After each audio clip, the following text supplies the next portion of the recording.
കടുത്ത മതവിദ്വേഷം പ്രചരിപ്പിക്കുക, മുസ്ലിം വിരോധം പ്രചരിപ്പിക്കുക, വോട്ട് ജിഹാദ് പ്രയോഗിക്കുക. പാകിസ്ഥാനാണ് കോൺഗ്രസിൻ്റെയും മുന്നണിയുടെയും ഇന്ത്യ മുന്നണിയുടെയും വരവിൽ ഏറ്റവും അധികം ആഗ്രഹിക്കുന്നതെന്ന് പറയുക. അവിടെ നിന്ന് നേരെ അദാനിയെക്കുറിച്ച് ഇങ്ങനൊരു ആരോപണം പറയുന്നത് ആരാണെന്നുള്ളതാണ്. പറയുന്നത് നരേന്ദ്രമോദിയാണെന്നുള്ള. പാർലമെന്റ് ഹിൻഡൻബർഗ് റിപ്പോർട്ടിന്റെ അടിസ്ഥാനത്തിൽ മോദി അദാനി മൂലധന കോർപ്പറേറ്റ് ചങ്ങാത്തത്തെക്കുറിച്ച് ഗൗരവമായ വിഷയം വരുന്നു. പാർലമെന്റിൽ വലിയ ചർച്ച വേണമെന്ന് ആവശ്യപ്പെടുന്നു. JPC വേണം, ജോയിന്റ് പാർലമെന്ററി സമിതി അന്വേഷിക്കണമെന്ന്. എവിടെ? ഒന്നും സംഭവിക്കാത്ത വിധം പ്രതിപക്ഷ അംഗങ്ങളെ ഇങ്ങനെ കൂട്ടത്തോടെ സസ്പെൻഡ് ചെയ്താണ് ഈ ലോക്സഭ 17ാം ലോക്സഭ അവസാനിക്കുന്നത്.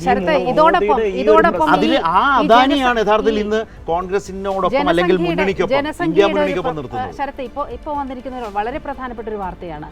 ജനസംഖ്യയുടെ പ്രാതിനിധ്യവുമായി ജനസംഖ്യയുടെ ഒരു പ്രപ്പോർഷൻ വെച്ചുള്ള ഒരു കണക്ക് BJP കേന്ദ്രങ്ങൾ പ്രചരിപ്പിക്കുകയാണ്. അതായത് പ്രൈം മിനിസ്റ്ററുടെ അഡ്വൈസറി കൗൺസിലിന്റെ റിപ്പോർട്ട് എന്ന രീതിയിലാണ് അത് പ്രസിദ്ധീകരിച്ചിരിക്കുന്നത്. അതായത് അവർ പറയുന്നത് 1950 മുതൽ 2015 വരെയുള്ള ഒരു കണക്കനുസരിച്ച് ഹിന്ദു ജനസംഖ്യയിൽ 7.8% ചുരുക്കം ഉണ്ടാകുമ്പോൾ, കുറവുണ്ടാകുമ്പോൾ മുസ്ലിം പോപ്പുലേഷൻ കൂടിയിരിക്കുന്നത് 43%. അതായത് ഈ തെരഞ്ഞെടുപ്പിലെ ഒരു വലിയ അജണ്ട സെറ്റ് ചെയ്യുന്ന രീതിയിൽ ഈ ഒരു കണക്ക് ശാസ്ത്രീയമാണ് എന്നുള്ള രീതിയിൽ പുറത്തുവിടുകയാണ്. അങ്ങനെയെങ്കിൽ സെൻസസിന്റെ അടിസ്ഥാനത്തിലാവണം. ആ സെൻസസ് നടത്താൻ തയ്യാറല്ല.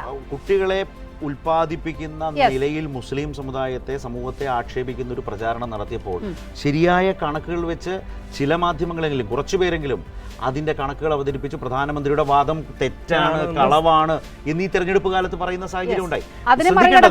ശ്രദ്ധിക്കേണ്ടത് അതിലേക്ക് പിന്നെ പ്രധാനമന്ത്രി അധികം പോകാതെ വേറെ കുറെ കൂടെ മുസ്ലിം വിരുദ്ധമായ പരാമർശങ്ങളിലേക്കാണ്. പറഞ്ഞതിൽ ഉറച്ച്, സാധാരണ തെരഞ്ഞെടുപ്പിൽ അങ്ങനെയല്ലേ മനോജ് വർമ്മ, ഒരു ആരോപണം അല്ലെങ്കിൽ ഒരു വിഷയം അവതരിപ്പിക്കുന്നു, അതിന് മറുപടി ഉണ്ടാകുന്നു, വിശദീകരണം വരുന്നു, അതിന് കൂടുതലായി തിരിച്ചു പറയുന്നു. ഇങ്ങനെയാണ് ഒരു വിഷയത്തിൽ വളർച്ച ഉണ്ടാകുന്നത്. ഇവിടെ പക്ഷേ മോദി ചെയ്യുന്ന അങ്ങനെയല്ല.